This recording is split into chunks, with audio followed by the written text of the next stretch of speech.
रामदेव की पतंजलि को जमीन देकर बुरे फंसे नेपाल के पूर्व पीएम, भ्रष्टाचार के आरोप के बाद सांस दी गई। योग गुरु बाबा रामदेव की पतंजलि योगपीठ और नेपाल सरकार के बीच एक जमीन खरीद का सौदा हुआ था। इस सौदे में भ्रष्टाचार की खबरें आई। इसके कारण नेपाल के पूर्व प्रधानमंत्री को अपनी सांसदी तक गंवानी पड़ गई। नेपाल की भ्रष्टाचार विरोधी एजेंसी CIAA ने गुरुवार को पूर्व प्रधानमंत्री और CPN यूनिफाइड सोशलिस्ट पार्टी के अध्यक्ष माधव कुमार के खिलाफ जमीन घोटाले में आरोप पत्र दायर किया है। यह मामला पतंजलि योगपीठ द्वारा जमीन खरीद में हुई कथित अनियमितताओं से जुड़ा है।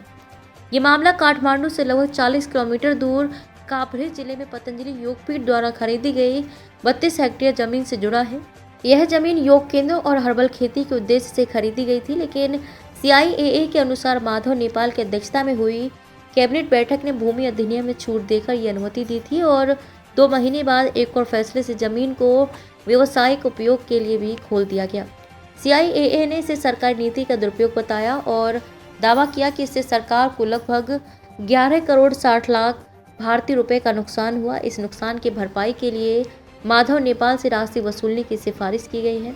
इस केस में कुल 94 लोगों को आरोपी बनाया गया है, जिनमें पूर्व कानून मंत्री प्रेम बहादुर सिंह, पूर्व भूमि सुधार मंत्री दंबर श्रेष्ठ, पूर्व मुख्य सचिव माधव प्रसाद घिमिरे और पतंजलि नेपाल के निदेशक शालिग्राम सिंह का नाम शामिल है। हालांकि पतंजलि प्रमुख बाबा रामदेव और आचार्य बालकृष्ण का नाम आरोप पत्र में नहीं है।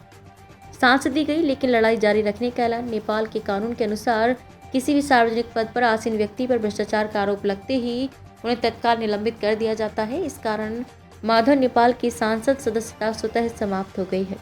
माधव कुमार नेपाल ने आरोपों से इनकार करते हुए कहा, मैंने कुछ गलत नहीं किया है, मैं कानूनी प्रक्रिया का सामना करने के लिए तैयार हूँ। ये सब प्रधानमंत्री KP शर्मा ओली की राजनीतिक साजिश है, जो मुझे पूरी तरह से खत्म करना चाहते हैं।